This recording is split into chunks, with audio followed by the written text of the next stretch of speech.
তাই তাকে করে তুলেছিল সাধারণের চোখে অলৌকিক বড়মা।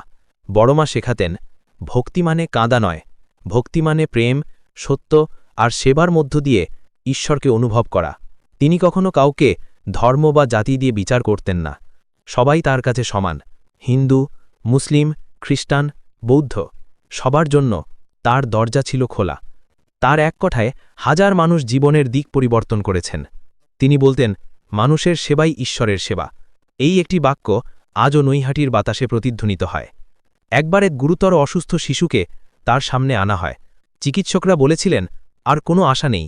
বড়মা কেবল হাসলেন, চোখ বন্ধ করলেন, কিছুক্ষণ ধ্যান করলেন, তারপর মৃদু স্বরে বললেন, ও ভালো হয়ে যাবে। অবিশ্বাস্যভাবে কয়েকদিনের মধ্যেই সেই শিশুটি সম্পূর্ণ সুস্থ হয়ে যায়। এই ঘটনার পর থেকেই মানুষ তাকে জীবন্ত দেবী বলতে শুরু করে।